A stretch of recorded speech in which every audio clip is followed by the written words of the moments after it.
Alright, it's Brian again. Welcome back to another video from MBMrc. As I had promised you guys, I would be doing a review of the Futaba T12K there. And just kind of windy back here at the field today, so I figured I'd go ahead and get that done for you. So here's my new plane here. This is a SIG Cadet Senior Sport. It's an ARF. And the only thing that's really different between this and the senior kit is this version here actually has working ailerons on it. So it's a true four channel trainer. So with the weather we've been having here in Ohio and the field and everything else, I figured we'd do some high wing flying today. But the wind really isn't cooperating with us here, so I'll go ahead and do a review. Hope you guys enjoy it. Alright, so as I had said in the unboxing video, the reason that I really kind of did the switch between Spektrum and Futaba, I mean, I already had a bunch of bind and flies and a bunch of Horizon products to begin with, but I was just having some latency problems, some brownouts and things of that nature, so I figured I would try Futaba here.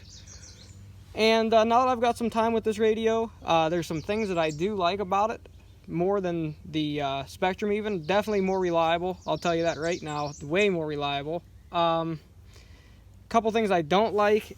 Switch assignment, I know that this is just one of those little things, but on the Spektrum you could just flip, you know, whatever switch and assigned it. Now you have to go through and you actually have to select the switch itself. So that's a little different, but no big deal really there. Mixing, any kind of like a camber mix or a landing mix even, those are a lot easier to do on the Futaba radio. So just to kind of give you an idea what we're dealing with here, I'll go ahead and fire my Cadet up. And it's instant. With your Spektrum products, typically what's going to happen is you're going to give power to the receiver and it's going to take it a couple seconds. Also, you have to turn your transmitter on first, then your receiver. That's always kind of how it's been with Spektrum, and I'm in that habit now, so it's not that big of a deal. But I'm going to show you real quick. I'm going to actually leave the radio here on. I'll shut the plane off. Now we're going to shut the radio off. We'll turn the plane on. Now we'll turn the radio on. Instant. So that's definitely something that you couldn't do with the Spektrum, which it's nice. You know, there's a lot of times you're just trying to throw another battery in and get back up and you're, you know, frustrated. Oh, you know, I forgot to turn the transmitter on. I got the plane on. Then you have to completely shut everything off. You don't have to do that with this, which that's really nice. That's a huge fan of that. Some of the mixing I got here, this is just kind of for this plane. This is a landing mix I use. It should truly have flaperons on it, but I've been messing around with some of the camber mixing on this radio. So what I'm going to do is, when I select my camber mix, it's actually going to tie my elevator in to the ailerons and give it almost like flaps if you were to bring it in for a landing. So if you see how that works, that's pretty slick. Couple other things. I mean, I've got, you know, like an ultra loop setting, so the ailerons go with the elevator, and like if you were to do a loop, it does real tight loops. Just a couple things like that. It's a lot easier to do those things on this radio. Build quality on this thing, I gotta tell you, is second to none. It's heavy. It's got a lot of weight to it. Feels good in the hands. I like how the antenna works. Honestly, I like how you can bend it back like that. It's fully adjustable, really. You can do whatever you want with it. The gimbals feel great in the hand, but Spektrums do also, so there's no true issue there really with the Spektrum. But it just feels like a much better radio. The price point is a little steep, I feel, especially only being able to bind to their SFHSS type receivers, which I'm not sure honestly which one is more reliable. I've heard that for gas engines, which is actually what's in this plane right here, it's a OS GGT 10cc gas engine. It's more reliable, only because it doesn't pick up ignition noise, which that motor right there actually does not have an ignition, which is kind of cool. But for right now, I'm pretty happy with it. You can pick it up through Tower Hobbies, I believe, still. They just went through the whole Hobbyco thing, but I'm pretty sure for right now, Tower Hobbies is carrying Futaba stuff. So all in all, I would probably give this radio a 10 out of 10. Honestly, it's a real nice radio. If you're familiar with like the Futaba 14SG, it's a very familiar interface, almost exactly the same. Alright, so back at the flying field the other day, I did a little quick review of my new Futaba T12K radio.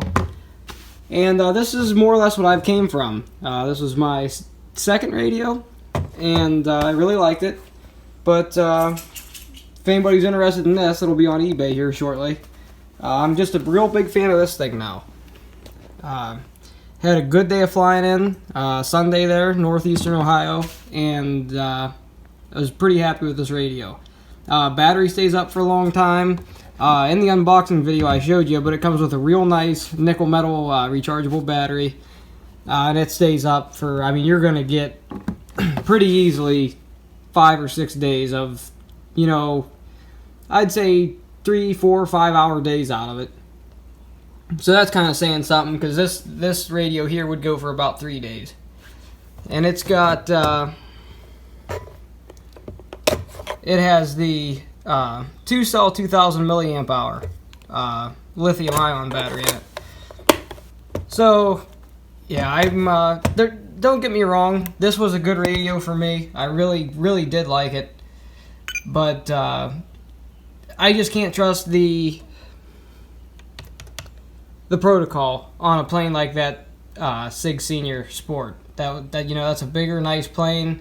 I don't really want to have any of those latency problems or brownouts when it comes to a plane like that. So, you know, if I'm flying the Apprentice or like my little Ultimate, anything like that, I wouldn't have a problem flying on my Spectrum. But something big like that, I'm gonna want to trust it with something like this.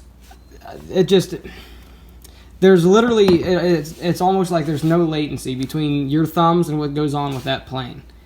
And with the Spectrum, I always kind of felt that, unfortunately. And I'm not saying that it's a bad radio, because I've flown with Spectrum now for almost, I want to say 2 or 3 years now.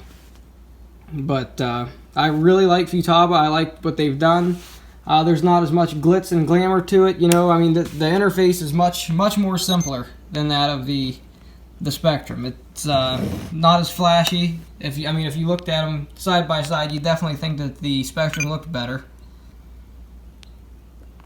But yeah, I'm a pretty big fan of this Futaba here. So if you guys are looking to get this, like I said earlier, you can pick it up from Tower Hobby still, I believe. They did go through the whole Horizon Hobby Co. buyout, but I'm pretty sure you can still get Futaba through Tower Hobbies for now. So, also, I'm going to have a link in the description below for you guys to read maybe some reviews or some literature on this. I might even include the manual if you're interested. And yeah, don't forget to like and subscribe. I really hope you guys like the video. Thanks.